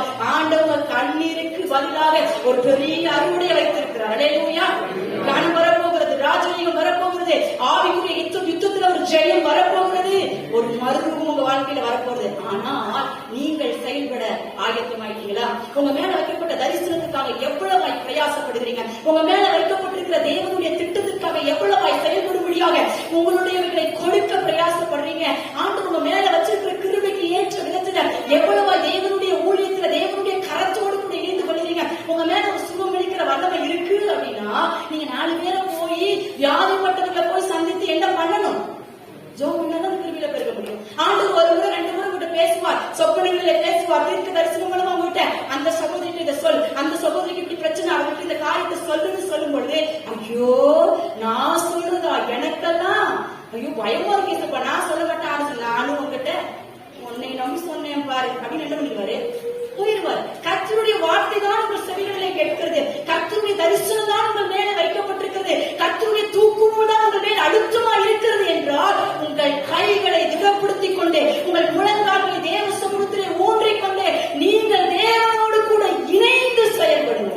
ஹல்லேலூயா. வாலிப பிள்ளைகள் இருக்கிறீங்க, உங்க மேல ஒரு தேவ தரிசனம் உண்டு, ஒரு தேவ திட்டம் உண்டு. இன்றைக்கு நீங்கள் இங்க இருக்கிறது கூட அல்ல, கர்த்தர் உங்களை ஆயிரங்களாய் பெருக்க பண்ண போகிறார். சில ஸ்தாபனத்தினுடைய சலுகைகளை நீங்க உட்கார்ந்துட்டு இருக்கிறீங்க, ஒரு ஆமென் சொல்லுங்களேன். ஹல்லேலூயா. அநேக தீர்க்கதரிசிகள் நீங்க உட்கார்ந்துட்டு இருக்கிறீங்க, அநேக சுகமளிக்கிற வல்லமை பெற்றவர்கள் நீங்க உட்கார்ந்துட்டு இருக்கிறீங்க, அநேக ஆலோசனைகளை கொடுத்து அநேகரை தேவ சமூகத்துக்கு திருப்பி அவர்களை மறுபடியும் தேவனிடத்திலே கொண்டு வந்து நிறுத்துகிற கர்த்தருடைய வாயிலே இருக்கிறீர்கள். தேவனோடு கூட இருந்து செயல்பட ஆரம்பிங்க. உங்களுக்கு கொடுக்கப்பட்டிருக்கிற சின்ன பொறுப்பு, உங்களுக்கு கொடுக்கப்பட்டிருக்கிற சின்ன ஊழியம், அதுல தேவனுக்கு உண்மையால் அதில் செயல்பட ஆயத்தமாங்க. பாஸ்டர் சொல்லுகிற அளவு அல்ல, தேவன் சொல்லுகிற அளவு. பாஸ்டர் போட்டு எதிர்பார்க்கிறேன் அடிக்கடி சொல்றாங்க, அதல்ல, தேவன் எதிர்பார்க்கிற அளவுக்கு வெகு வேகமாய் துரிதமாய் உங்கள் கால்கள் போகட்டும். உங்கள் பாதங்கள் சும்மா இருக்க வேண்டாம், ஆத்மாக்களை தேடி போகட்டும். உங்கள் கரங்கள் சும்மா இருக்க வேண்டாம், டிராக்ஸை எடுத்துட்டு அலைந்து திரியட்டும். உங்கள் கண்கள் சும்மா இருக்க வேண்டாம், செயல்படுங்கள். ஆத்மாக்களுக்காக கண்ணீர் வடிக்க உங்கள் கண்களை விட்டுக் கொடுங்க. சொல்லுங்க, ஆண்டவரே, என் தலை தண்ணீரும் என் கண்கள் கண்ணீர் ஊற்றுமானால் நலமா இருக்குமே சொல்லி அந்த எரேமியாவின் அபிஷேகம் என் மேல இறங்கி வரட்டும்னு சொல்லி செயல்பட ஆயத்தமாகுங்க. ஹல்லேலூயா. ஒரு காரியத்தை சொல்ற பாருங்க, சொல்லி நான் முடிக்க விரும்புகிறேன். ஆண்டவர் ஒவ்வொருத்தர் மேலையும் வித்தியாசமான காரியங்களை வச்சிருக்காரு. சிலர் வேலையெல்லாம் விட்டுட்டு முழு நேரமா ஊழியத்துக்கு வருவாங்க, சிலர் பாட்டியமா கர்த்தருடைய ராஜ்யத்திற்காக வேலைகளை செய்வார்கள், சிலர் கடைசி வரைக்கும் தெரியவே தெரியாது. அந்த ரங்கத்துல எந்த சிஸ்டரா அப்படின்னு தெரியாது, பகவத்துக்கு வந்தாலும் தெரியும். அவங்களுக்கு இருக்கிற கனமான மகிமையான பீடத்தை பார்க்கும்போது, அப்பா இவங்க ஒண்ணுமே அன்னைக்கு பாட்டுல பாட்டியம்மா, என்ன பாட்டியம்மா இப்படியே உட்காந்து இருந்தாங்க, அப்படியே வந்துட்டு போனாங்க, இந்த பாட்டியம்மாக்கா இவ்வளவு காணும். அவங்களுடைய அந்தரங்க ஜெபம், அவங்களுடைய அந்தரங்க கண்ணை ஆண்டவர் இப்படி ஒவ்வொரு காரியத்தையும் வித்தியாசமாய் ஒவ்வொரு மேலே வச்சிருக்காரு. உங்க மேல இருக்கிற என்னது, உங்க மேல இருக்கிற அபிஷேகம் என்னது, உங்க மேல இருக்கிற கிருபா வரங்கள் என்னது, உங்களுக்குள்ள ஆண்டு போட்டிருக்கிற கொஞ்சம் என்னது, அதை எப்படி பெருக பண்ணலாம் என்பதை நீங்கள் அறிந்து செயல்பட வேண்டும். சிலர் இங்கே உட்கார்ந்து கொண்டிருக்கிறீர்கள், ஒரு சில வருடங்களுக்கு முன்பதாக சொப்பனங்களையும் தீர்க்க தரிசனங்களையும் பிரத்யட்சமாய் பார்த்து வரப்போகிறவர்களை எல்லாம் முன்னறிவித்து உங்கள் உறவுகளுக்கும் உங்கள் குடும்பங்களுக்கும் சொல்லி இன்னைக்கு அந்த அனல் அவிழ்ந்து போயிருக்கிறீங்க. கர்த்தருடைய ஆவியானவர் சொல்றார், என் ரதத்தோடு இணைந்து கொள், என் ரதத்தோடு இணைந்து கொள். உலகத்துக்கு ஒத்த வேஷம் வேண்டாம், உலகத்தோடு ஓடின நாட்கள் வேண்டாம். உன்னை நான் எனக்காக பிரித்தெடுத்தேன், நான் உன்னை எனக்காக தெரிந்து கொண்டேன். நான் வைராக்கிய வாஞ்சியா இன்றைக்கு உனக்காய் காத்திருக்கிறேன். அப்படிப்பட்டவர்கள் எழுந்து ஆண்டவருடைய சமூகத்துல உங்களை விட்டு கூட ஆயத்தமாக நான் உங்களுக்கு சொல்லுகிற காரியம், ஆண்டவர் ஒவ்வொரு நேரையும் வித்தியாசமான காரியங்களை வைத்திருக்கிறார். எலியா ஒரு மிகப்பெரிய ப்ராஃபட், பவர்ஃபுல் ப்ராஃபட். எலிசா அதுக்கு மேல, ஆமா, அவர் ஒருத்தர் உயிரோடு எடுக்கணும், அவர் 2 பேரை உயிரோடு எடுப்பார். அவருடைய எழுப்பு பட்டாலே செத்து போனவங்க உயிரோடு எழும்புவாங்க. சோ அவ்வளவு பெரிய பவர்ஃபுல் ப்ராஃபட். ஆனா ஒரு ஊழியர் விதமாய் சொன்னா யோசிச்சு பாருங்க, எலியாவை குறிச்சு ஏதாவது புத்தகங்கள் வேதத்துல இருக்குதா? சாதாரண ஒரு பெண்மணி எஸ்தரை குறிச்சு ஆண்டவர் என்ன பண்ணிருக்கிறார், ஒரு புஸ்தகம் இருக்கிறது. ரூத்ஸ், மோவாபிய பெண், அவளுக்கும் சபைக்கும் சம்மந்தமே இல்லை, அவளுக்கும் இஸ்ரவேலுக்கும் சம்மந்தமே இல்லை.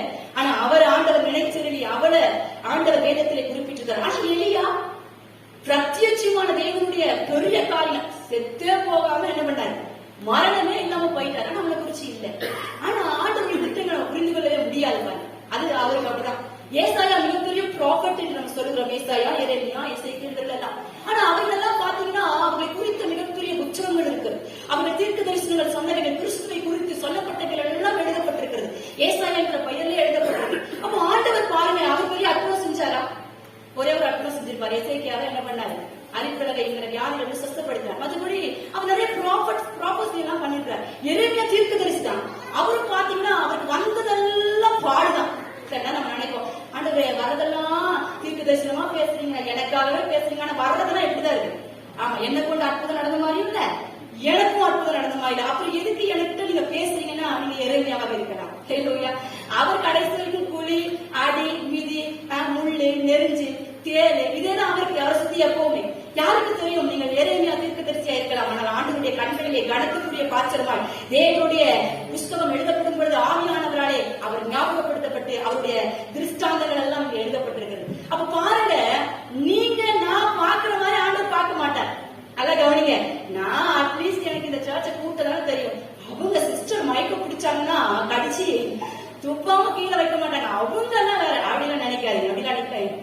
நோ, உங்களை தேவன் புரிய விடுக்கிறப்பாரு. உங்க மேல இருக்கிற காரியத்தை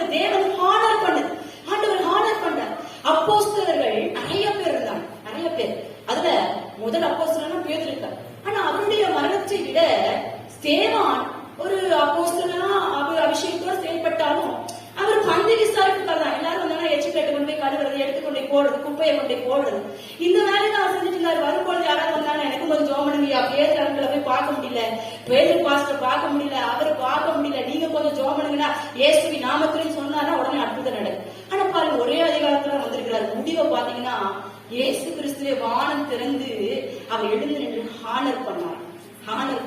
நீங்க உங்க மேல வைக்கப்பட்டிருக்கிற தேவனுடைய மதிப்பை குறைவாக எண்ணாதீங்க. உங்க மேல வைக்கப்பட்டிருக்கிற தேவ திட்டத்தை, தரிசனத்தை குறைவாக எண்ணாதீங்க. எனக்கு என்ன, நான் என்னத்தை ஜெபிக்கிறேன், அவங்கள போல வார்த்தைகள் இல்ல. நான் என்ன பாடுறேன், அவங்கள போல நான் பாடல. நான் எனக்கு கொடுக்கப்பட்ட பொறுப்பை செஞ்சாலும் அந்த சிஸ்டம் போன வாரம் பண்ண மாதிரி இல்ல. இந்த திருச்சபையில் எனக்கு கொடுக்கப்படுகிற ஒன்று நான் இல்ல நீங்க நினைக்கலாம். இல்ல, நீங்க தேவனுடைய பார்வையிலே மதிப்பு மிக்கவர்கள், நீங்க தேவனுடைய பார்வையிலே விலையேற பெற்றவர்கள். உங்க கிருபையில, உங்க தரிசனத்துல ஓடுவதற்கு நீங்கள் சரியாய தேவனுடைய ரதத்தோடு கூட இணைந்து கொள்வீங்கன்னா கர்த்தர் உங்களை பிரகாசிப்பார். அல்லேலூயா. தேவனுடைய ரதத்தோடு கூட இணைந்து கொள்ள செயல்படுங்க. நீங்கள் தாமதிக்கிற ஒவ்வொரு நிமிடமும் ஒரு ஆத்தும் அழிந்து போகும். நீங்கள் தாமதிக்கிற ஒவ்வொரு நிமிடமும் யாரோ ஒருவர் கற்பழிக்கப்பட்டு போகிறார்கள். நீங்க ஜெபிக்க, நீங்கள் கண்ணீர் விழிக்க தாமதிக்கிற ஒவ்வொரு நேரமும் ஏதோ ஒரு இழப்பை நாம் சந்தித்துக் கொண்டிருக்கிறோம். நம்ம கரெக்டா துல்லியமா சொல்றேன், சபையா இருக்கிற, விசுவாசிகளா இருக்கிற நீங்கள் ஜெபிக்க தாமதிக்கிற ஒவ்வொரு நிமிடமும் இந்த தேசத்துக்கு ஒளி விளக்காய் இருக்கிற, இந்த தேசத்தினுடைய விடியலாய் இருக்கிற, இந்த தேசத்தினுடைய தேவனால் நம்பப்படுகிற பாத்திரங்களாய் எழுப்புதலை சுமந்து கொண்டிருக்கிற யாரோ ஒருவரை நீங்கள் இழக்க நேரிடும். திருச்சபையே, கர்த்தருடைய ஆவியானவர் உங்களை பார்த்து சொல்லுகிற வார்த்தை, ஊழியக்காரர்களுக்காக அதிகமா ஜெபம் பண்ணுங்க. எழுப்புதலை கொண்டு வருகிற தேவனுடைய ராஜ்யத்தை தேசத்திலே கட்டுவதற்கு முன்னிற்கிற அது எந்த பலவானா இருந்தாலும், பலிபீடத்தில் நிற்கிற எந்த அபிஷேகமற்ற எந்த அழைப்புல இருக்கிறதா இருந்தாலும் அவர்களுக்காக ஜெபம் பண்ணுங்கள். ஒவ்வொரு விளக்கு அணைய கேர்ஃபுல். தேசம் இருளுக்குள்ளே வந்துட்டு இருக்கு. யாரோ ஒரு மனுஷன் அழியிருந்தாலும் இருள் இல்ல.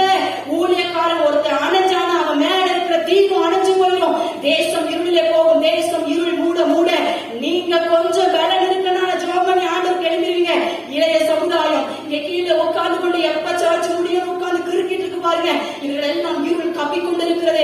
ஏதோ சபைக்கு வந்த, சபையை குறித்து முறுமுறுத்தவர்கள், என்னத்தான் சபைக்கு வந்த சொன்ன நிறைய பேர் தன் பிள்ளைகளை இருள் காப்பிக்கொண்டு போனதை அறியாமல் இன்னைக்கு கண்ணீரில் நின்று கொண்டிருக்கிறார்கள். இன்னைக்கு போலீஸ் ஸ்டேஷன் வாசல்ல நின்று இருக்கிறாங்க. நிறைய பேர் இன்னைக்கு வெட்கப்பட்டு தற்கொலை செய்யும்படியே ஓடிக்கொண்டிருக்கிறார்கள். உங்க ரதத்தோடு கூட இசைந்து கொள்ளுங்கள். உங்களுக்கு கொடுத்த தேவ திட்டத்தை நீங்கள் சரியாய், உங்க மேல வச்சிருக்கிற அபிஷேகத்தையும் அழைப்பையும் நீங்கள் சரியாய் செயல்படுத்தவில்லை என்றால் யாரோ ஒருவரை நீங்கள் இழக்கக்கூடும். யாரோ ஒரு கூட்டத்தை நீங்கள் இழக்கக்கூடும். யாருக்கு தெரியும், திருச்சபையை கூட நாம் இழந்து போகிற நிலைமை வரலாம். ஆகையால் உங்கள் ரதத்தோடு கூட நீங்கள் இணைந்து கொள்ளுங்கள். கர்த்தருடைய வார்த்தை உங்களை நோக்கி வருகிறது. இன்னைக்கு தேவனுடைய ரதம் ஆயத்தமாக இருக்கிறது. அக்கினிமயமான ரதம் ஆயத்தமாக இருக்கிறது. எதற்காக? நீங்கள் அவரோடு கூட இணைந்து கொள்ளணும். அவர் வைத்திருக்கிற அந்த மறுரூபத்தை, அவர் உங்களுக்கு வைத்திருக்கிற அந்த கணத்தை, அவர் உங்களுக்கு வைத்திருக்கிற அந்த ராஜரீகத்தை. இன்னைக்கு ஆவிக்குரிய வாழ்க்கையில ஜெபிக்கவே முடியல, வேதத்தை படிக்கவே முடியல, ஊழியம் செய்யணும் இங்க விரும்புறேன், வீட்டுக்கு போனா முடியலன்னு இருக்கீங்க பாருங்க. அந்த ஆவிக்குரிய யுத்தத்துல ஜெயம் தரும்படியாக அந்த தேவனுடைய ரதம் காத்துக் கொண்டிருக்கிறது. நீங்கள் செய்ய வேண்டியது ரதத்தை முந்தி போங்க. ரதத்தோடு கூட ரத சண்டைக்கு வாங்க. மூணாவது ரதத்துடன் சேர்ந்து கொள்ளுங்க. இந்த 3 காரியத்தையும் செய்ய வேண்டுமானால் நாம ரதத்தோடு கூட இணைந்து கொள்ள என்ன செய்ய வேண்டும்? தேவனுடைய ரதத்திலே நாம் இணைந்து கொள்ள வேண்டுமானால் என்ன செய்யணும்? ஒரே ஒரு காரியம் வாசிக்கலாம். சங்கீதங்களின் புஸ்தகம் 103:4. ஒரு 5 நிமிடத்துல 2 நிமிஷத்துல இந்த காரியத்தை விளக்கி நாம் ஜெபம் பண்ண போகிறோம். 103:4.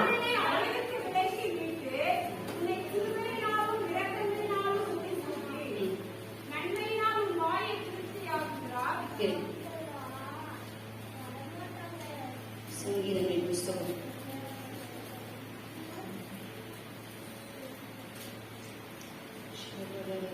ஒரு மேகங்களை ரதமாக்கி சொல்லி வசனம்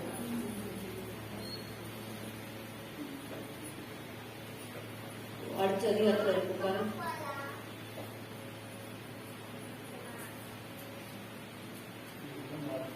வாசிப்பா வாசிமா அனுஷ்டியா வாசி 100 வாசி.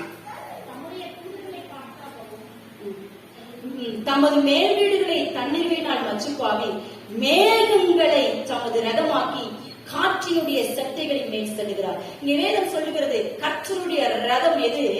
மேகங்களை அவர் தமக்கு ரதமாக்குகிறாராம். தேவனுடைய ரதம் 1000ங்களும் 14,000ங்களுமா இருக்கிறது என்று நம்ம வாசிச்சோம். அந்த ரதத்தோடு கூட நம்ம இணைந்து கொள்வதற்கு ஆகாபின் ரதத்தை நாம் முந்தி போகணும், ரதத்து அண்டைக்கு வரணும், வேத திட்டத்துக்குள்ள வரணும். மூணாவது ரதத்தோடு கூட இணைந்து கொள்ளணும், ஆவியானோடு இணைந்து கொள்ளணும். ஆவியானோட உந்தும் பொழுது, வேத படியில் உந்தும் போது, ஜெபிக்கணும்னு சொல்லி உந்தும் பொழுது, ஊழியத்தை செய்யும்படியா உந்தும் பொழுது அதோடு கூட இணைந்து கொள்ளணும். இந்த 3 காரியத்தை செய்யணும். இந்த 3 காரியத்தையும் செய்ய வேண்டுமானால் இந்த தேவனுடைய ரதத்தை நாம் எப்படி பெற்றுக்கொள்வது? தேவனுடைய ரதத்தோடு எப்படி இணைகிறது? இங்க வசனம் சொல்லுகிறது அவர் மேகங்களை அவருடைய ரதமாய் மாற்றுகிறார். நீங்கள் பழைய ஏற்பாட்டு புத்தகத்துல யாத்திராகமம் 33:9, 24:16, 24:15 இந்த புத்தகங்கள் எல்லாம் நீங்கள் வாசிப்பீர்களானால் மோசே அவர் சீனாய் மலையின் மேல் ஏறி வருகிறார். அவர் ஏறி வருகிற பொழுதெல்லாம் அந்த மலை முழுவதும், ஆசரிப்பு கூடாரம் முழுவதும் எதினால் நிரப்பப்பட்டுச்சா? மேகம், தேவனுடைய ஆவியானவருடைய அல்லது ஷெகீனா மேகத்தினாலே நிறைந்ததாம். அங்கே 2 நாளாகவும் 7ஆம் அதிகாரம் 1ஆம் வசனத்துல வாசித்தீங்கன்னா அங்கே அவர் சாலமோன் எழுப்பி ஆண்டுடைய பிரசனத்துல ஜெபிக்க ஆரம்பிக்கும் பொழுது அந்த திருச்சபை முழுவதுமாய் மேகங்களினாலே அப்படியே கர்த்தருடைய மேகம் நிரப்பிட்டான். அப்படியே நீங்க ஏசாயா தீர்க்கதரிசனத்தின் புத்தகம் 6ஆம் அதிகாரம் அதுல ஒரு சில வசனங்களை வாசிக்கும் பொழுது கர்த்தருடைய பிரசன்னம், கர்த்தருடைய மேகம் அந்த ஆலயத்தை நிரப்புகிறதை நாம் பார்க்க முடியும். அப்ப முதலாவது நீங்க தேவனுடைய ரதத்தோடு கூட இணைந்து கொள்ளலாம். கர்த்தருடைய பிரசன்னத்தை சுமக்கிற பெட்டியா மாறும். கர்த்தருடைய பிரசன்னம் உங்க வாழ்க்கையில சுமக்கிறவங்களா மாறும். நிறைய பேருக்கு இருதயம் முழுவதுமா கவலை, நிறைய பேருக்கு சிந்தனை முழுவதுமா குழப்பம், நிறைய பேருக்கு ஆவி ஆத்மா சரீரம் முழுவதுமா இங்கதான் இருக்கும், ஆனா இங்க இருக்காது, அப்படியே இருக்கும். நமக்கு சிலர் சொல்லுவாங்க பாருங்க, நான் செத்த நடைபணமா இருக்கிறேன் சிஸ்டர், ஏதோ வாழ்றேன் அப்படின்னா என்ன அர்த்தம்னா அவங்களாகவே இல்லை. அப்படி அல்ல. நாம இருக்கணும், நமக்குள்ள இயேசு இருக்கணும். அல்லேலூயா. அவர் நமக்குள்ளே வாசம் பண்ணணும். அப்படியே பிரசன்னத்தை சுமக்கிற பாத்திரங்களா இருக்கணும். எப்ப ஆண்டவர் கூப்பிட்டாலும் ஆண்டவரே அடியே கேட்கிறேன் கேட்கிற அளவுக்கு பிரசனம் நிரப்பி இருக்கணும். செவிகள் திறக்கப்பட்டிருக்கணும், இருதயம் திறக்கப்பட்டிருக்கணும், கண்கள் திறக்கப்பட்டிருக்கணும். ஆண்டவரோடு கூட பேசுகிற, ஆண்டவரோடு கூட நடக்கிற அனுபவம் நமக்கு இருக்கணும். தேவ பிரசன்னம். நீங்க ஜெபிக்க தொடர்புடனே கர்த்தருடைய மகிமைகளை மூடணும், கர்த்தருடைய மேகங்களை நிரப்பணும். உங்க தனிப்பட்ட ஜெபத்துல நீங்க வேலை செஞ்சுட்டு இருக்கும் போது நீங்க சாதாரண ஒரு கட்டிட வேலையை செய்யலாம், அல்லது சாதாரண ஒரு தொழில் வியாபாரத்தை டீயாத்திர வேலையை செய்யலாம், என்ன வேலை செஞ்சா டிரைவிங்ல போயிட்டு இருக்கலாம், என்ன வேலை செஞ்சாலும் அங்கே தேவ பிரசனங்களை நிரப்புதா? அந்த கர்த்தருடைய பெட்டி வாசனைகளை மூடுகிறதா? அந்த கர்த்தருடைய பெட்டிக்குள்ள ஆரோனுடைய துளிர்த்து போல் இருக்குதாம், கர்த்தருடைய மண்ணா இருந்துச்சாம். அதுல சொல்லப்பட்டிருக்கிற இந்த காரியங்கள் எல்லாம் நமக்குள்ள இருக்குது. அந்த வாசனை நல்ல கவனிங்க. இந்த கர்த்தருடைய பெட்டிக்குள்ள அந்த ஆரோனுடைய துளிர்த்து கோடும், அது அப்படியே அது மகாபரிசு ஸ்தலத்துக்குள்ள வந்த உடனே மற்ற கோடெல்லாம் எம்டி போட்ட பாடத்தை தூக்கி வீசு. ஆனா இந்த ஆரோன் கோல் மட்டும் பாத்தீங்கன்னா அழகா அப்படி கிளை விட்டு கொஞ்ச நேரத்துல அப்படியே அந்த மனம் அப்படியே அந்த ஆசிரியருக்கு கூடாட்டு அப்படி ஸ்ப்ரெட் பண்ணு. மோசே என்னடா திடீர்னு எல்லா கட்டையும் காஞ்சி தூக்கி போட்டாச்சு, என்னமோ ஒரு வாசனை வருது அப்படின்னு பார்த்தா வாதுமை மரத்தின் பூவின் வாசனைங்கிறது வருது. அந்த வாசனை கொஞ்ச நேரத்துல பார்த்தா அது தானாய் காய்க்கிறது, தானாய் படுக்கிறது. அது வாதுமை பழங்களை கொடுத்து அந்த பழத்தின் வாசனை. ஒண்ணு அந்த பூவின் வாசனை, அது கனியும் போது வருகிற அந்த பழத்தின் வாசனை. அதுதான் தேவ பிரசன்னம். நம்மள அறியாமை நம்மகிட்ட சில அந்த ஸ்மெல்லிங் அனுபவிக்கணும். ஏதோ ஊழியக்காரங்களுக்காக சொல்லப்படுகிற வார்த்தை அல்ல. நம்ம வீட்டுல நம்ம கணவன் நம்ம கிட்ட இருக்கிற அந்த வாசனையை நம்ம அனுபவிக்கணும். அப்போ ஒரு 4 சென்ட் அடிச்சுக்கலாமா? இல்ல நல்ல சோப்பு போட்டு குடிக்கணுமா? இல்ல. தேவ பிரசன்னத்திலே காத்திருக்கிற அனுபவம். நின்னா நடந்தா எழுந்தா போனா உங்க பிரசன்னம் உங்க மேகம் என்ன மூடட்டும், உங்க மகிமை என்ன மூடட்டும். அந்த துடிப்பு, அந்த இருதயம் உங்களுக்குள்ள வேணும். தேவ பிரசன்னத்திலே இருக்கிறவரை நான் தேவனுடைய ரதம் எடுத்துக் கொண்டு போகும். தேவ பிரசன்னத்துக்காய் காத்திருக்கிறவர்களை தான் தேவ ரதம் அவரோடு கூட இணைய முடியும். இன்னைக்கு கர்த்தருடைய வார்த்தை உங்களை நோக்கி வருகிறது. நீங்கள் தேவனுடைய ரதத்திலே இணைந்து கொள்ளுங்கள். தேவனுடைய ரதம் அவருடைய மேகம், அவருடைய மேகம் அந்த மகிமை, அவருடைய மகிமை தான் அந்த பிரசன்னம், அந்த பிரசன்னம் தான் கர்த்தர். அல்லேலூயா. அந்த கர்த்தரோடு கூட இணைந்து கொள்ளுங்க. ஆண்டவரே போய் சொல்லுங்க, ஆண்டவரே எனக்கு எதுவுமே வேண்டாம் ஆண்டவரே, இந்த உலகம் வேண்டாம், மாம்சம் வேண்டாம், இந்த பணம், இந்த காரியங்கள் எதுவுமே வேண்டாம், நீங்க மட்டும் போதும், நீங்க வேணும் அப்படிங்கிற ஒரு துடிப்பு உங்களுக்குள்ள இருக்கா? நிற்கும் போது, நடக்கும் போது, போகும்போது, வரும்போது உங்க பிரசன்னம், உங்க பிரசன்னம், உங்க பிரசன்னம், உங்க மகிமை, உங்க மகிமை, உங்க மேகம் என்ன மூடட்டும்ன்ற ஒரு இருதயம் உங்களுக்கு இருக்குன்னா உங்களை அந்த சுழல் காற்றின் அபிஷேகம், அந்த சுழல் காற்றின் அந்த வெட்டைகள் உங்களை இழுத்துக் கொண்டு போகும். அதுதான் கர்த்தருடைய ரதம். அல்லேலூயா. இன்னொரு வசனத்தை மட்டும் வாசிக்க போறேன். உன்னத பாட்டின் புஸ்தகம், அதை வாசிச்சு நம்ம எந்திரிச்சு ஜெபிக்க போகிறோம். உன்னத பாட்டு 1:9 மட்டும் யாராவது ஒரு சத்தமாய் வாசிங்க, நம்ம ஜெபிக்க போகிறோம்.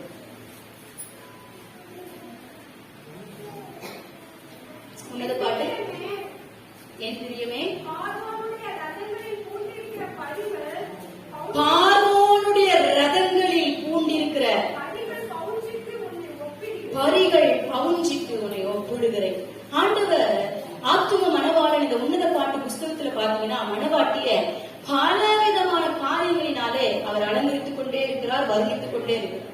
நம்ம அதை கூட போன டைம் நான் மெசேஜ் சொல்லும் போது ஒரு வசனத்தை உங்களுக்கு வாசிச்சோம். அவருடைய வயிறு எப்படி இருக்கான், அம்பாரத்தை போல இருக்கிறது என்று நம்ம வாசிச்சோம். சோ அதே போல இங்க வசனம் சொல்லுகிறது, அந்த என் பிரியுமே நீ பார்வோனுடைய ரதங்களில் கூட்டப்பட்டிருக்கிற பரிகள், பரிகள்னா குதிரைகள், பரிகள் பவுஞ்சிக்கு, பவுஞ்சுனா அணியணியா அணியணியா போகும். இப்போ ஒரு ரதம் போதுன்னா அணி அணி அணி அணியா என்ன பண்ணிட்டே இருக்கும், அப்படியே பின்னாடி வரிசையா அந்த ரதங்கள் அப்படியே சத்தமிட்டுக் கொண்டு ஓடி வரும். அதற்கு நீ ஒப்புமையா இருக்கிற ஆண்டவர் இன்னைக்கு இந்த காலை நேரத்துல உங்களிடத்திலே அது என்னிடத்துல எதிர்பார்க்கிற காரியம், அவர்தான் அந்த ரதம். அந்த ரதம், அந்த ரதத்திலே கூட்டப்பட்டிருக்கிற பரிகளாய், அந்த குதிரைகளாய், அந்த மணவாட்டியாய் நீங்கள் மாற வேண்டும் என்று அவர் விரும்புகிறார். அவர் ரதம் ஆயத்தமா இருக்கு. உங்களுக்கு தெரியுமா, ரதம் ரெடியா இருக்கு. கர்த்தருடைய பருவம் அந்த ரதம் ரெடியாக இருக்கிறது. கர்த்தருடைய ரதம், தேவனுடைய ரதம் ஆயத்தமா இருக்கு. அதை செலுத்துறதுக்கு ஆள் இல்லை, அதுக்குள்ளே கூட்டப்படுவதற்கு ஆள் இல்லை. கூட்டப்பட்டிருந்த நிறைய பரிகள் விலகி ஓடிடுச்சு. கூட்டப்பட்டிருந்த நிறைய பரிகள் சோர்ந்துவாய் படுத்துருச்சு. கூட்டப்பட்டிருந்த நிறைய பரிகள் கண்களிலே அவர்கள் செய்ய வேண்டிய அந்த லாட அடிக்காதனால திசை கெட்டு திசை மாறி ஓடிவிட்டார்கள். ஆனால் ஆண்டவர் இன்னைக்கு உங்களை பார்த்து சொல்றார், நீ பூட்டப்பட்ட பரிகளாய் உன் கண்கள் லக்கை நோக்கி, பந்தய பொருளை நோக்கி வேகமாய் ஓடுகிற என்னுடைய ரதத்திலே கூட்டப்பட வேண்டும் என்று நான் விரும்புகிறேன் என்று சொல்லி அவர் வந்திருக்கிறார். நீங்க இன்னைக்கு அந்த ரதத்திலே கூட்டப்பட எத்தனை பேர் ஆயத்தமா இருக்கிறீங்க? அந்த ரதத்தை நேசத்துக்குள்ளே கொண்டு போக எத்தனை பேர் ஆயத்தமா இருக்கிறேங்கிறது மாத்திரம் வேதாகமத்தை நீங்கள் உங்களுடைய கையில வச்சுட்டு நீங்க எந்திரிச்சு நிற்க போறீங்க. நம்ம ஜெபிக்க போகிறோம்.